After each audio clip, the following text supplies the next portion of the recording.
Hello അസ്സലാമു അലൈക്കും. ലക്ഷദ്വീപുകാരനാണ്. ഞാനും എൻ്റെ ചങ്ങായി ഈ പോണത് എങ്ങോട്ടാന്നല്ലേ, ഈ കാണുന്ന പള്ളിയിലേക്കാണ്. ഇതാണ് എൻ്റെ നാട് അകത്തിലെ തങ്ങിയപള്ളി. തങ്ങിയപള്ളിയിൽ ഇന്നാണ് നമുക്ക് അടിയന്തരം എന്ന് പറയുമ്പോൾ ആണ്ട് നേർച്ച. എല്ലാ വർഷവും ഈ പള്ളിയിൽ ഇതേപോലെ ഉണ്ടാവാറുണ്ട്. ഈ പള്ളിയിൽ മാത്രമല്ല കേട്ടോ അടിയന്തരം നടക്കാറ്, എൻ്റെ നാട്ടിലുള്ള മറ്റ് പള്ളികളിലും എല്ലാ വർഷവും അടിയന്തരം നടക്കാറുണ്ട്. ഇന്ന് നമുക്ക് ഈ പള്ളിയിലായതുകൊണ്ട് നമുക്ക് ഇതിനെക്കുറിച്ച് പറയാം. അടിയന്തരത്തിന് കിട്ടുന്ന ബീഫും ചോറും അത് എൻ്റെ നാട്ടുകാർക്ക് ഒരു വികാരം തന്നെയാണ്. അത് പറയാൻ കാരണം ഈ ചോറും കൂട്ടാനും കിട്ടുന്ന ടേസ്റ്റ് വേറെ എവിടെ നിന്നും കിട്ടൂല മക്കളെ. നമ്മൾ അവിടെ ചെന്നപ്പോഴേക്കും എല്ലാ ചെറുപ്പക്കാരും കൂടിയിട്ട് ചോറും കറിയും റെഡിയാക്കുന്നുണ്ട്. ഈ കാണുന്ന ചോറൊക്കെ നാട്ടുകാർക്ക് തിന്നാനാട്ടോ. നാട്ടിലുള്ളവർക്ക് മാത്രമല്ല കേട്ടോ, പുറത്തുനിന്ന് വരുന്നവർക്കും ഈ ഫുഡ് കഴിക്കാം. അതാണ് നമ്മുടെ ലക്ഷദ്വീപിന്റെ മൊത്തത്തിലുള്ള പ്രത്യേകത. ലുഹർ ബാങ്ക് കൊടുക്കുന്നതിന് മുന്നേ പള്ളിക്കാർ ചോറ് ഇതേപോലെ സെറ്റാക്കി വെക്കും. ലുഹർ കഴിഞ്ഞാൽ പിന്നെ ഹജ്ജിന് പോണ തിരക്കാണ് ഈ ചോറ് കഴിക്കാൻ വരുന്ന ആൾക്കാർക്ക്. പള്ളിയുടെ 4 ഭാഗത്ത് നിറച്ച ആൾക്കാരായിരിക്കും. ഒരു രാത്രി മുഴുവൻ ഇവരെ നിന്നിട്ട് കഷ്ടപ്പെടുന്ന നമുക്കുള്ള ചോറിന് വേണ്ടിയിട്ടാ. ഇങ്ങനെയുള്ള ആണ്ട് നേർച്ച നടത്തുന്നതിൽ അഭിപ്രായ വ്യത്യാസങ്ങളുള്ള ആൾക്കാരുണ്ട് നമ്മുടെ നാട്ടിലും. നമ്മൾ പിന്നെ അങ്ങനെയൊന്നും നോക്കാറില്ല. എവിടെ ചോറുണ്ടോ അവിടെ നമ്മൾ പോകും, അത്രേ ഉള്ളൂ.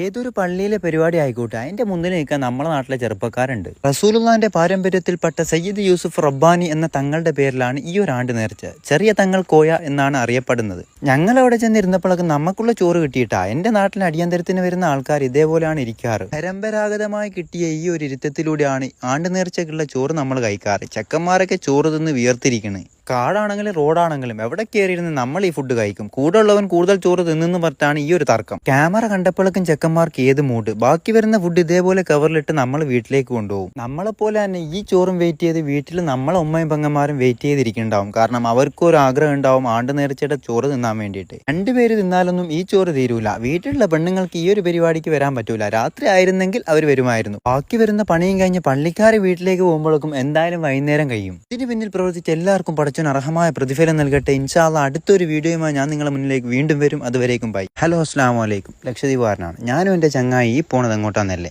ഈ കാണുന്ന പള്ളിയിലേക്കാണ്. ഇതാണ് എൻ്റെ നാട് അകത്തിലെ തങ്ങിയപള്ളി. തങ്ങിയപള്ളിയിൽ ഇന്നാണ് നമുക്ക് അടിയന്തരം എന്ന് പറയുമ്പോൾ ആണ്ട് നേർച്ച. എല്ലാ വർഷവും ഈ പള്ളിയിൽ ഇതേപോലെ ഉണ്ടാവാറുണ്ട്. ഈ പള്ളിയിൽ മാത്രമല്ല കേട്ടോ അടിയന്തരം നടക്കാറ്, എൻ്റെ നാട്ടിലുള്ള മറ്റ് പള്ളികളിലും എല്ലാ വർഷവും അടിയന്തരം നടക്കാറുണ്ട്. ഇന്ന് നമുക്ക് ഈ പള്ളിയിലായതുകൊണ്ട് നമുക്ക് ഇതിനെക്കുറിച്ച് പറയാം. അടിയന്തരത്തിന് കിട്ടുന്ന ബീഫും ചോറും അത് എൻ്റെ നാട്ടുകാർക്ക് ഒരു വികാരം തന്നെയാണ്. അത് പറയാൻ കാരണം ഈ ചോറും കൂട്ടാനും കിട്ടുന്ന ടേസ്റ്റ് വേറെ എവിടെ നിന്നും കിട്ടൂല മക്കളെ. നമ്മൾ അവിടെ ചെന്നപ്പോഴേക്കും എല്ലാ ചെറുപ്പക്കാരും കൂടിയിട്ട് ചോറും കറിയും റെഡിയാക്കുന്നുണ്ട്. ഈ കാണുന്ന ചോറൊക്കെ നാട്ടുകാർക്ക് തിന്നാനാട്ടോ. നാട്ടിലുള്ളവർക്ക് മാത്രമല്ല കേട്ടോ, പുറത്തുനിന്ന് വരുന്നവർക്കും ഈ ഫുഡ് കഴിക്കാം. അതാണ് നമ്മുടെ ലക്ഷദ്വീപിന്റെ മൊത്തത്തിലുള്ള പ്രത്യേകത. ലുഹർ ബാങ്ക് കൊടുക്കുന്നതിന് മുന്നേ പള്ളിക്കാർ ചോറ് ഇതേപോലെ സെറ്റാക്കി വെക്കും. ലുഹർ കഴിഞ്ഞാൽ പിന്നെ ഹജ്ജിന് പോണ തിരക്കാണ് ഈ ചോറ് കഴിക്കാൻ വരുന്ന ആൾക്കാർക്ക്. പള്ളിയുടെ 4 ഭാഗത്ത് നിറച്ച ആൾക്കാരായിരിക്കും. ഒരു രാത്രി മുഴുവൻ ഇവരെ നിന്നിട്ട് കഷ്ടപ്പെടുന്ന നമുക്കുള്ള ചോറിന് വേണ്ടിയിട്ടാ. ഇങ്ങനെയുള്ള ആണ്ട് നേർച്ച നടത്തുന്നതിൽ അഭിപ്രായ വ്യത്യാസങ്ങളുള്ള ആൾക്കാരുണ്ട് നമ്മുടെ നാട്ടിലും. നമ്മൾ പിന്നെ അങ്ങനെയൊന്നും നോക്കാറില്ല. എവിടെ ചോറുണ്ടോ അവിടെ നമ്മൾ പോകും, അത്രേ ഉള്ളൂ.